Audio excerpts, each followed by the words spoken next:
All right, we're going to be looking at an underglaze surfacing technique called Analogous Underglaze Color Washes.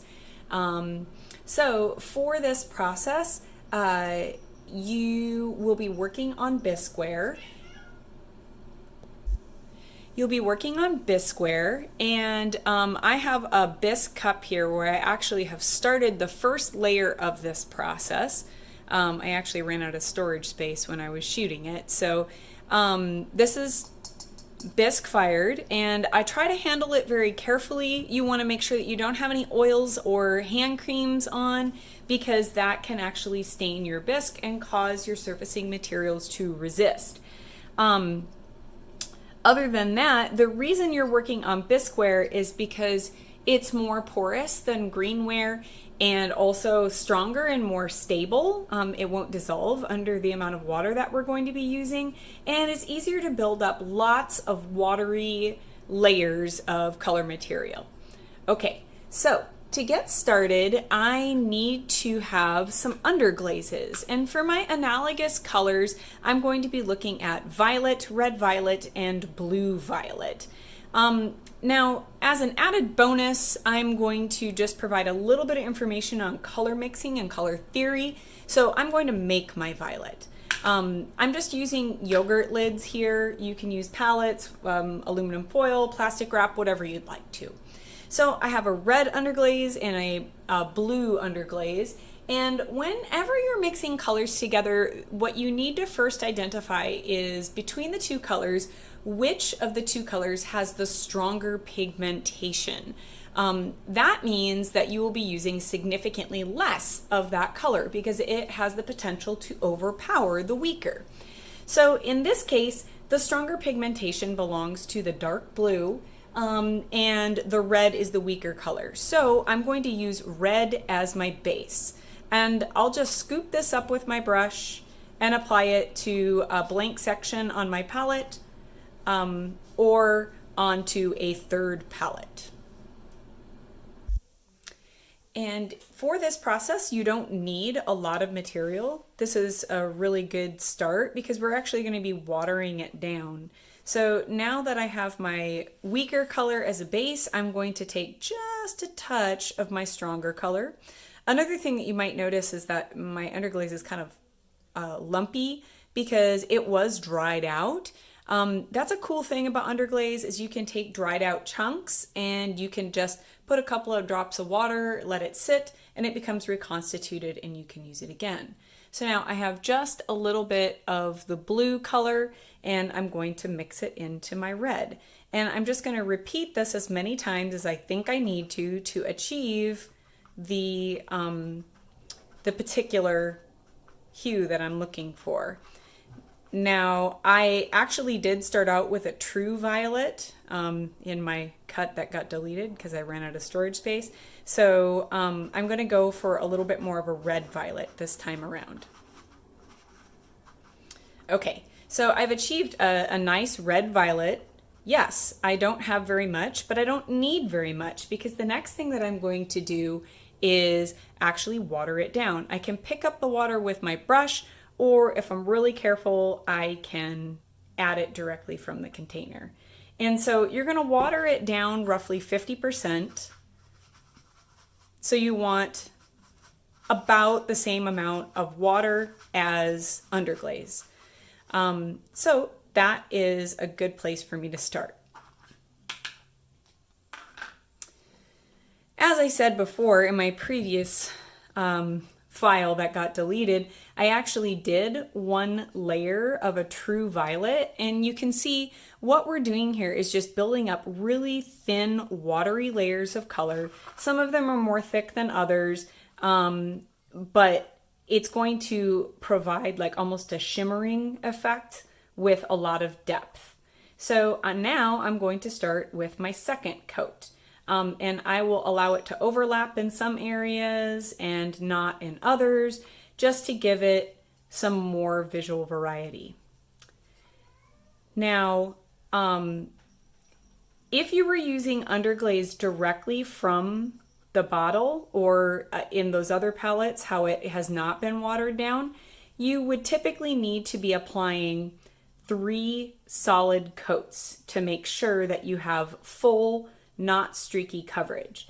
But because we're watering down our material by about 50%, you need to expect to be applying about 6 coats of material to equal the 3, because it's a 50% situation, so you have to double it. And this provides lots of opportunity for color variation and a lot of interesting things to start occurring.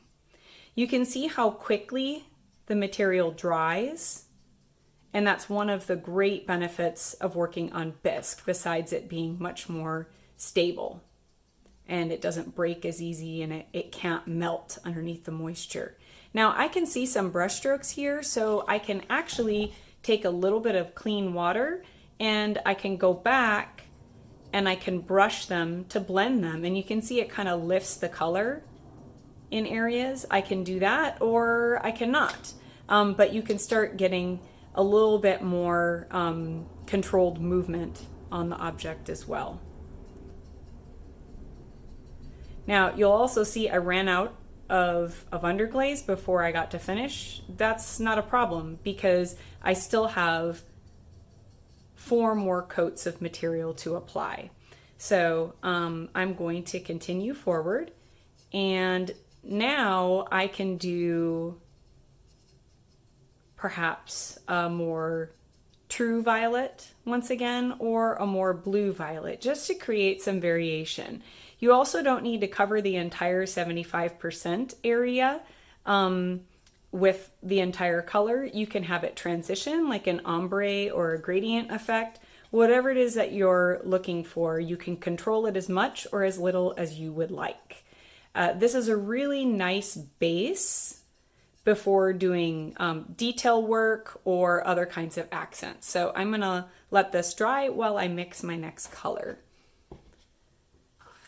So remember, you always start with your weakest color as your base. And I want this to be more of a blue violet, so I'm going to be adding much more blue than I had before. You can see how violet it looks already. Now a little bit more.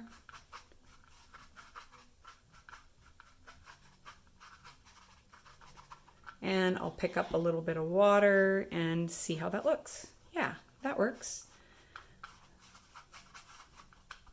A little bit more water. You can water it down more than 50% if you'd like as well.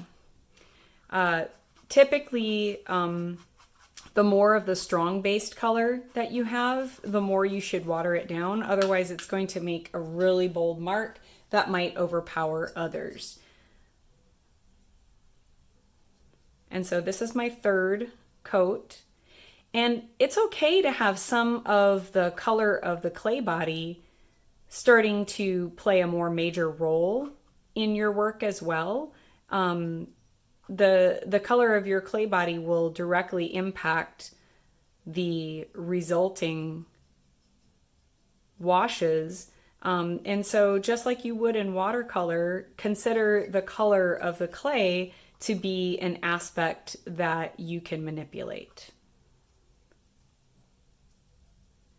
You'll also notice that the underglaze has a tendency to fill lower areas like cracks and things like that with more saturated color.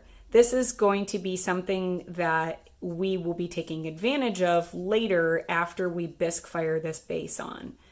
Because after you finish this base, you will bisque fire it on so that you can apply other layers of other material on top of it. We can build up many, many different layers and fire it in between if we wish. You can fire ceramics essentially, theoretically, indefinitely. And it's so nice to work with bisque because it does dry so quickly. But even after it's dried, it's still workable. I'm getting some drips on here, and it's up to me if I like it or not. So I'm starting to get more saturation, and I can think of areas that I'd like to blend. My brush is quite a bit more dry now from working on the bisque. It's just slightly damp. And so I can go back and I can feather them together if I wish, or leave it more of a brushy visual texture. So I'm going to let that dry, move into my next color. And I have something mixed from my last shot that's very red violet. I can even take this other color that I mixed and add it to change it. Being that you're working with related colors, it isn't such a big deal to have your brush contaminated. Now, if you were working with a complementary color and you're trying to cross over, then yes, you would probably experience a bit more neutralized colors, which that's to say, if you would like more neutralized colors, just mix in a dab of the complementary color. In this case, it would be yellow, and you can start to achieve some brown or more neutralized violets. So I'm going to continue this process. This is my 4th layer, and I'm going to be thinking about where I might like the underglaze to have a little bit a thin coating, in other areas where I would like it to have a little bit more of a thick coating, or if I would like it to be consistent. And so you get to ask yourself these questions as well. And just remember, this is more of a unifying base, and is a lot more interesting to look at than just a solid color straight from the bottle. That has a tendency to look really flat and predictable.